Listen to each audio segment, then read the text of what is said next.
Hey everyone, welcome back to my channel, to my podcast. I'm your host, Coco Reese Ree, and this is Talks with Reese. Yes, we did change our name. That way we can open up our platform to a wide range of topics. We can talk about different things. Definitely dating is still going to be something that I'm going to be talking about. So make sure before we get started, you hit that subscribe button. Make sure that you hit that bell so whenever I go live, post a video, you do not miss a beat. You definitely don't want to miss the things that I have on my mind. So let's get into this. Episode 4 is going to be called Making Yourself Vulnerable. Vulnerability is very important in any and all relationships. Being able to express yourself and the things that are on your mind, how you feel, and being able to be open with your partner is the main thing that makes it very, very, very, very important. Allowing someone to enter into your space, let them know things that are on your mind, what you've been through, so that it kind of helps them to better understand who you are as a person and so forth, and even the things that you may be looking for. So let's go ahead and get into the first subtopic of making yourself vulnerable. Number one is starting slowly. When you're thinking about putting yourself out there and making yourself vulnerable to someone else, you definitely want to start slow. Tell them something about yourself that nobody else knows or that not many people know, and kind of gauge their reaction to what it is that you are telling them. That way you can kind of see how they will be receptive to any other topics or any other things that you want to be able to talk to them about. Definitely gauge how they respond. The second thing will be being honest. Being honest with yourself and being honest with them. Being honest with yourself is saying, okay, let me sit here and think about what it is I am looking for. What is it that makes me happy? What is it that makes me sad? And what is it that, really gets me upset? Give your honest opinion when your significant other or the person that you're dating asks you something. Don't tell them something that you think that they may want to hear. Then again, be honest with yourself. Let them know how you really feel about whatever it is that you guys are discussing by being honest. Express your needs. So this here, for me, is definitely, and I'm sure for a lot of you guys, expressing your needs is a really big thing to prevent resentment and frustration. So I know I struggle with expressing my needs and telling others what it is that I want. I do a lot of things by myself. So telling others what it is that I want is a really hard topic and thing for me to discuss.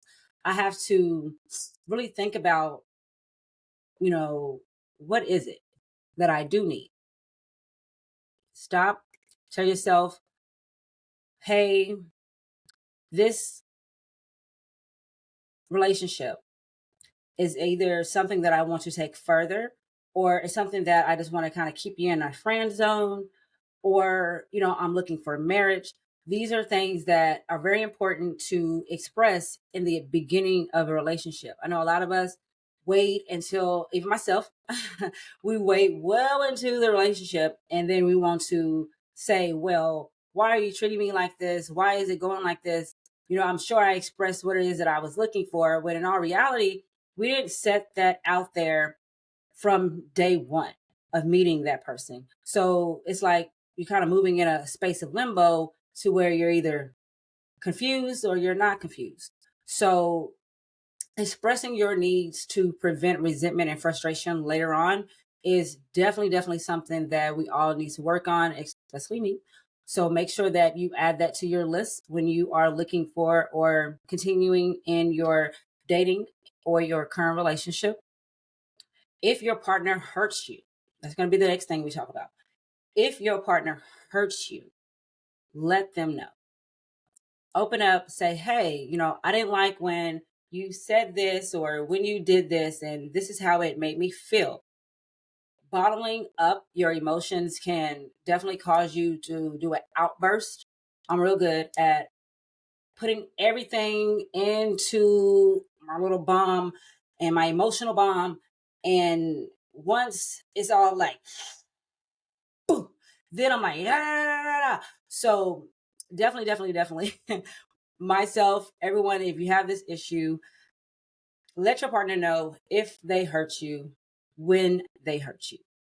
Don't hold it in and say, I don't want to, I just want to be cool and not say anything about it. No, we got to let it out when it happens. When it happens. Don't hold it in. Don't keep it bottled up so that it can explode.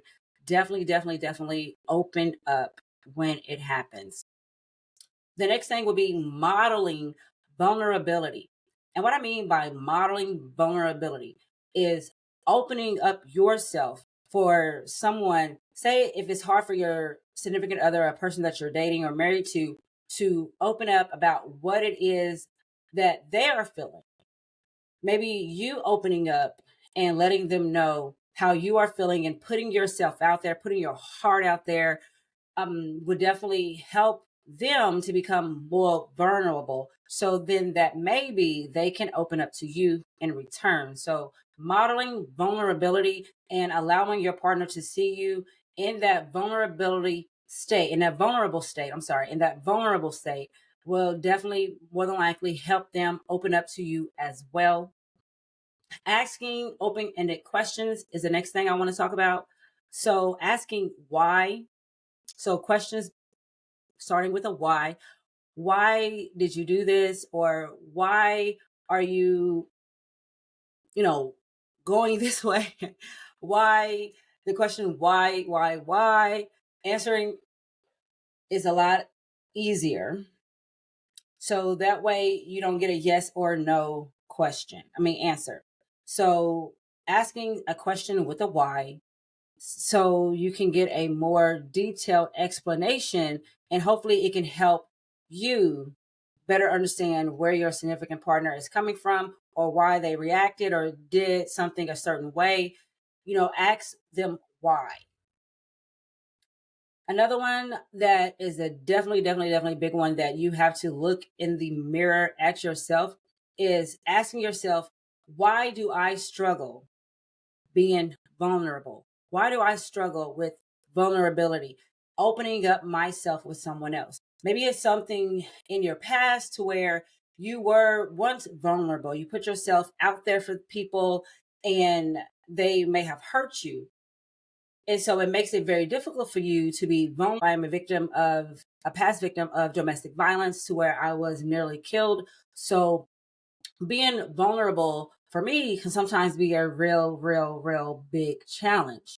I tend to put up walls once I am talking to someone and I feel like, oh, maybe, that maybe have hurt me. I may have seen something. So it's hard for me to kind of bring down my walls and be open again. And when that happens, for me, I feel that if I truly, truly, truly, truly, truly want to kind of make it work with this person, then I have to kind of work on letting them back in and bringing my walls back down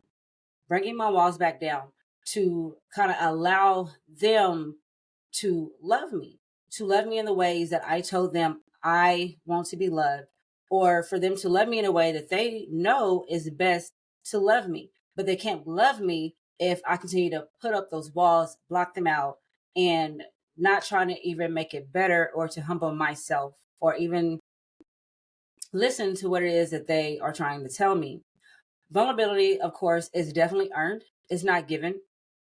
You have to be able to trust your partner with your feelings, with your emotions, and putting yourself out there. You have to be able to trust them, and how they receive it is very important. As we said way in the beginning, how they receive your vulnerability. So definitely make sure that you guys tune in to the next episode. I hope you guys learned a lot from this episode, as I learned a lot about myself while making this episode. Definitely make sure, once again, that you hit that subscribe button. Make sure that you hit that bell so when I go live, you do not miss a beat. And definitely make sure that you share my channel. Once again, till next time.